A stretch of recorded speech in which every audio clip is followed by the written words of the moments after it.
Well, one of the big news events of the new year is going to be Donald Trump's inauguration as President of the United States. It's going to take place on the 20th of January. And one of the key donors to his campaign, the man who is now advising him on Indian affairs and who got Indian Americans excited about the Trump phenomenon, is business tycoon Shalabh Kumar, who heads the Republican Hindu coalition in the United States. He's also chairman of the India American Advisory Council and joins us here in New Delhi tonight, here in the studio with us. Mr. Kumar, thank you very much for coming in. Tell us, what brings you here? Because there's a lot of speculation of a meeting very soon between Prime Minister Modi and President-elect Trump. Are we going to see a meeting soon?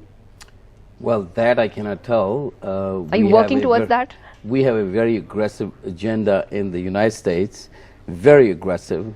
For example, we want to change the tax code in the U.S. in the first 90 days itself. So domestic agenda is very big, but in the context of increasing trade between U.S. and India, which is sitting at a measly $100 billion a year with the size of the two economies, that during the first term of President Trump, we expect it to grow to $300 billion a year.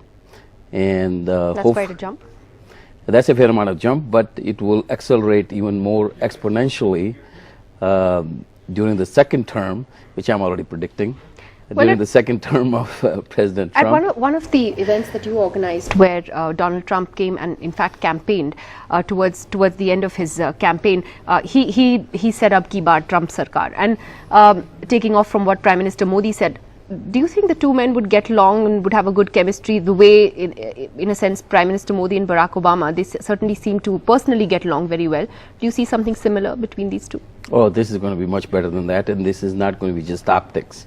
I hate to say that on a foreign land because it's against protocol. There was optics, but in real action, you know, there's really no meeting of the minds whatsoever in terms of a real action, real legislation, real executive orders. So, you know, it was mostly optics. But here they are going to be real action. We hope to have the legislative barriers that are in place right now to have defense procurement, to have technology transfer, to have the LNG sanctioned, because India needs energy, a lot of liquid natural gas.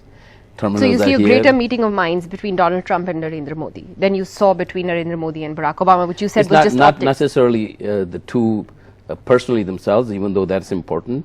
But just on agenda, you mean? Prime Minister Modi made sure that he's quite competitive. He made sure that he is one of the very first ones to call President-elect Trump to congratulate him. And so, you know, that did happen. But let me ask you a personal question, because the US election was so keenly followed, and you know, the media got it all wrong there, right? Everyone thought that Hillary Clinton was going to win. Were you at all surprised when Donald Trump won? Not, you know, even a little bit, even though I know you were confident and you were supporting him and you donated so much money to his campaign, nearly $1 million or more, I believe. But was there any element of surprise when it finally happened? That's a good question. My daughter, Manasvi, who was with me, she had taken 6 months off for her profession. She happens to be in Bollywood, Manasvi.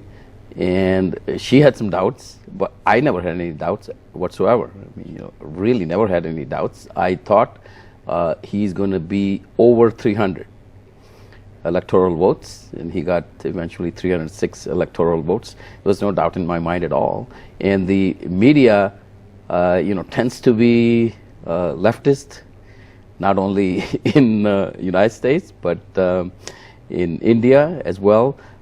I actually called CNN as Clinton News Network instead of cable news network. And you know, that day itself, on the day of the election, in the morning, I think exit polling, they were giving 85% chance that Hillary will win. Yeah, and then it swung the other way. At 7:30 in the evening, they were still predicting that Hillary will But let me ask you, how much does Donald Trump really understand about India? Again, at the same event that you organized, at that big event that he spoke at, my colleague Srinivasan Jain went to interview Donald Trump that day, and you met him. And one of the things Donald Trump said to him is that, I love India, I love Hindus. Well, India is not just Hindus. India is Hindus, Muslims, Christians, Buddhists. It's a multi-religious country. One got a sense at that time that maybe Donald Trump doesn't entirely understand what India is and what it stands for and what it's about.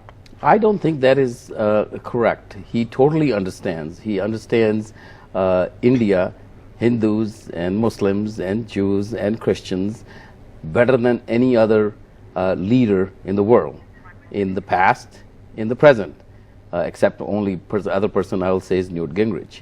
And no, he understands this very well. I mean, he is attending a Republican Hindu coalition rally on October 15th. So he's going to love Hindus. And of course, he has to state Hindus, and he does.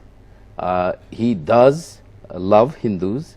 He has personally stated to me in the very first meeting I had with him that he believes Hindus are very peaceful people, quote unquote. You could quote that.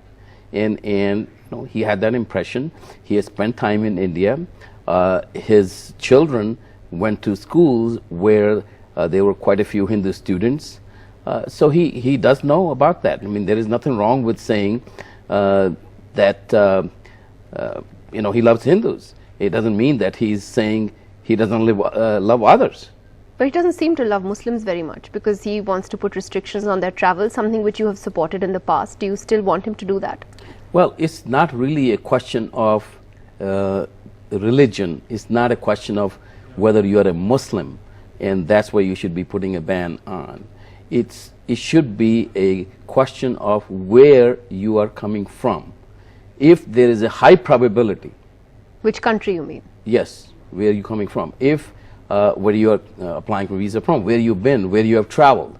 In all your visa applications, you are asked the question what countries you have traveled to in the last 3 years or last 6 months. So when the security agencies are able to do your extreme vetting, which is necessary.